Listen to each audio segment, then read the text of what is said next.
Hello and welcome to Chapter 13. Today we're going to talk about management development. And this is an area of training and development in EHRD where organizations put a lot of resources because it's a very important area. Management development is important because an organization needs a high quality, flexible, adaptive management team in order to survive and succeed in today's environment. So what is management development? This is the definition that's in the text. It's an organization's conscious effort to provide managers and potential managers.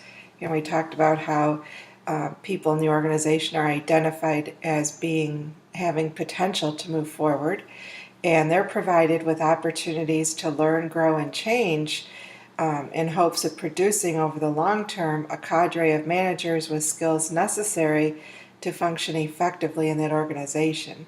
It's kind of a long definition, and it really does say a lot of things. But what we should get out of this is that it should be seen as specific to a particular organization. Every organization is going to be different in what they need. They have different goals and objectives. So development has to be different in each particular organization. It does provide opportunities to learn, grow, and change, and has to be a conscious effort on the part of the organization. This is something that's not just going to happen per chance. It has to be managed. And it has to be directly linked to the company's strategy.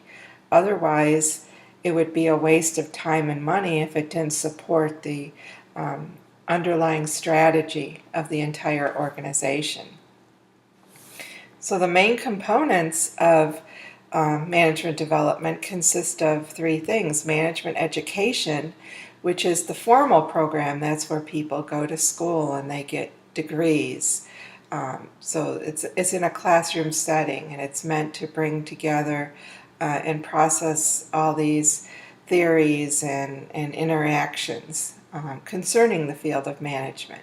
Then we have management training. This focuses more on providing specific skills that a person could immediately apply in their organization. Then on-the-job experiences, these are planned or unplanned opportunities for managers to gain self-knowledge and enhance existing skills and abilities and obtain new skills and information within the context of their day-to-day activities. So one problem through time and all research that has been done has been trying to describe exactly what it is a manager does, because it's so complex and so different at different organizations. It becomes kind of difficult to describe what exactly is this. So here's some different approaches that have been taken. The characteristic approach involves observing tasks that managers perform and grouping them into meaningful categories.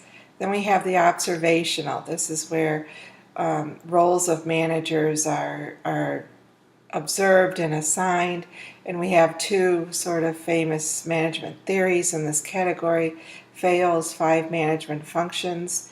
He's known as the father of management and came up with planning, organizing, commanding, coordinating, and controlling as the 5 functions of management. Okay, so we could identify it that way. We can also look at another famous researcher, Mintzberg, who came up with managerial roles.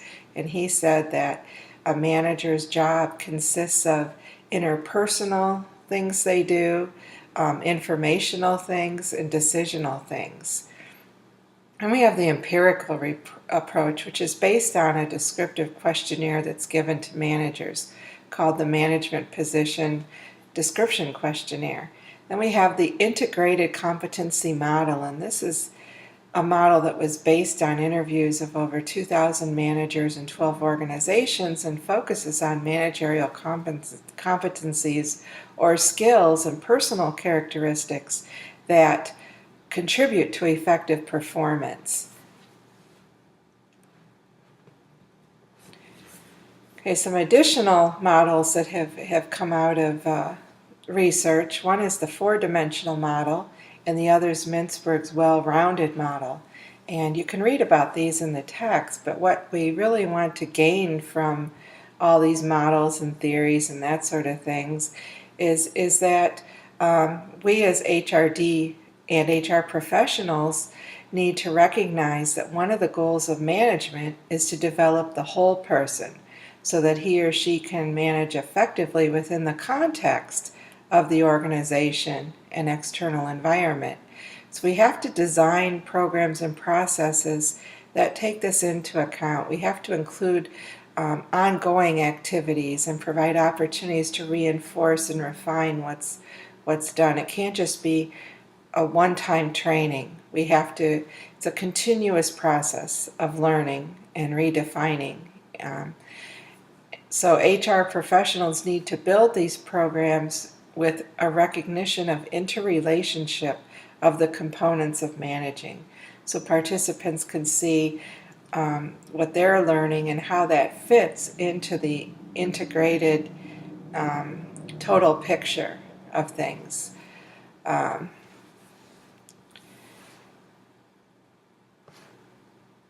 So how can management development be strategic? It's important that it is strategic and supports the strategic goals of the company. So we look at 3 links. We have the link between the business environment, business strategy. Okay, there has to be a link. We have to have a link between the business strategy and the organization's development strategy, and then a link between the management development strategy and management development activities. So all these things have to be linked and have to support each other. So different types of development. People can go get bachelor's and master's in business. There are many programs for for MBAs. There's executive MBA programs for when people that have been working for a while go back and get an MBA. Usually it's on the weekends, so it's tailored strictly to people who have a lot of varied experience. Okay, and these programs are very good, but we have to keep in mind that it's just one component of development, that it sort of produces graduates who are works in progress, and they have the potential to become good managers with more development and experience. Okay, then we have executive education. Okay, and this can range anywhere from, like I said, the executive MBA courses to short courses on topics, one-time sessions, and things like that. We have different training and experiences. There are company design courses. These are tailored to specific issues, skills, and individual attributes of the organization and managers. And these can range from a specific course focusing on one skill to a series of interrelated courses. Okay. Before we talked about corporate universities and how that works, and there are several of these: Disney, McDonald's, HP. A lot of large companies have their own universities where they can gear things toward the organization's specific needs and preferred ways of doing things. And though this is a fairly expensive component of development, it's very effective because it takes into account the goals of that particular company or organization. And we have on-the-job experiences, and this is an important role in the development of managers. Because many on-the-job experiences reinforce attitudes and behaviors and that sort of thing. Then we have a few others. We talked about mentoring in the previous chapter, and then we have action learning, which was where individuals work on an organizational problem, kind of like a case study you would do in class. And they meet with groups of other managers and discuss how to deal with the problem to learn from a specific real-world sort of situation. Okay, some approaches used to develop managers. There's the leadership development approach. And this is very popular in organizations. And chief officers see it as one of their primary responsibilities because organizations are judged by their sustained success. So executives have to be training other executives, okay, that can come up and take their place in the company.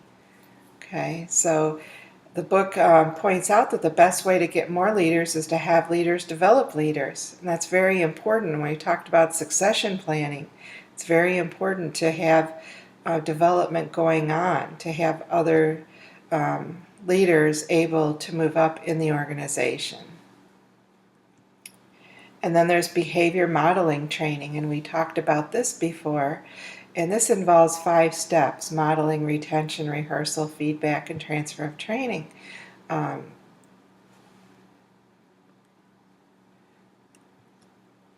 So to design an effective program, and it's important because so much money is put into these programs.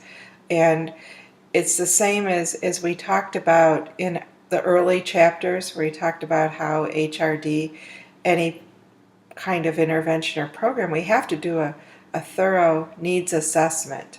Okay, we have to figure out what the need is. Then we have to do an effective design. We have to do an implementation. And then we have to evaluate it. Was it effective? Do we need to tweak it? Do we need to change anything? So we have to go through this continuous process for management development programs as well as any other good HRD program. Those are the high points from Chapter 13. I hope you found something interesting in Chapter 13. And as you go through this, kind of think about yourself, because you're going to go into an organization and probably take a management position. So kind of think of yourself and how you would like to see your development progress as you go into your career. Thank you.